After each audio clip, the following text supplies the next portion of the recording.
why we don't like our own people, our own relatives. Why I don't understand that. આપણને આપણા માણસો કેમ નથી ગમતા?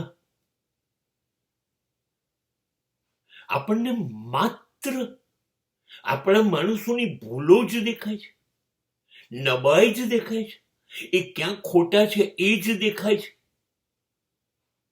અચ્છા, એ દેખાયું તો શું સાબિત કરવું છે? તમે મહાન ને એ લોકો હલકટ.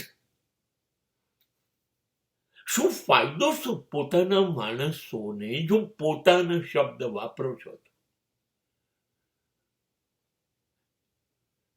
ના, એનો એક પણ ગુણ હોતો નથી, એનામાં કશું સારું નથી હોતું, કે આપણને સારું દેખાતું જ નથી, કે આપણે એનામાં કશું સારું હોય જોવું જ નથી, કે આપણને સતત એ જ વાતમાં રસ છે, એનામાં ખરાબ શું છે શોધી કાઢીએ અને પછી એને બરબાદ કરીએ, બદનામ કરીએ. એની બધી આવડત, એની સિદ્ધિઓ બધી સંતાડી દઈએ, સમાજ સુધી ન પહોંચવા દઈએ કે એનામાં આટલું સારું છે. ના, છે એના કરતા વધુ ચિતરીને એને સમાજમાં બરબાદ, બદનામ કરી કાઢીએ. એક ડગલું ચાલી ન શકે, એ જીવી ન શકે એક દિવસ, એ સ્થિતિ લાવી દઈએ. આપણો અરે હાથમાં આવ્યો છે, શોધી કાઢો, વાર કેટલી.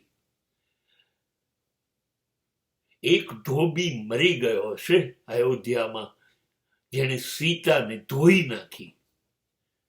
એના વંશજો છીએ આપણે આપણા પોતાના માણસોને છોડવા જ નથી. કે એવું તો નથી કે અંદર એટલી બધી ઈર્ષાની આગ છે કે આપણે તો એવા બની ન શક્યા. આ બની ગયો, આનામાં સારું છે, ખતમ કરી નાખો આને. હું તો ના બન્યું, પણ તું બને કેવી રીતે?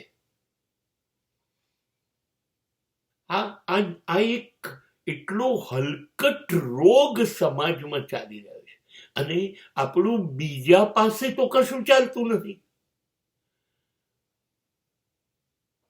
એટલે આપણે આપણા જ માણસોનો શિકાર કરીએ છીએ સતત શોધમાં. એ શું ખોટું કરે છે, એને શું ખોટું કર્યું, આમ કરવું જોઈએ, આમ ન કરવું જોઈએ. મારી દાદીમાં એક કહેવત કહેતી હતી, ડાહી સાસરે જાય નહીં ને ગાંડીને શિખામણ આપે. ના, આવું ના હોય, આવું ના હોય. જો શબ્દ વાપરતા હોઈએ કે આ પોતાના છે, મારા છે, હા તો કદાચ કોઈ ભૂલ હોય, થાય જ, માણસ છીએ, ખૂટતું હોય, હા તો આપણે એની જોડે ઉભા રહેવું જોઈએ. શોધીને શું કરવું છે એ સમજ નથી પડતી. સમાજ પાછો પડી ગયો છે. આ કામ આ દરેક ઘરમાં છે, દરેક જગ્યાએ છે. કોઈ ઘર બચ્યું નથી આનાથી. કદાચ એવું તો નથી કે આપણી અંદર બી આનાથી વધારે ખરાબીઓ છે? એટલે ચલો ને બીજાની જાહેર કરીએ, એની નીચે આપણે આપણી જાતને ઢાંકી દઈએ. આપણને બહારના માણસો સારા લાગે, પોતાના માણસો જ ખરાબ લાગે છે. બહુ જ કમાલ કામ. મને આ લોકો ધોબી વંશજ જ લાગે છે.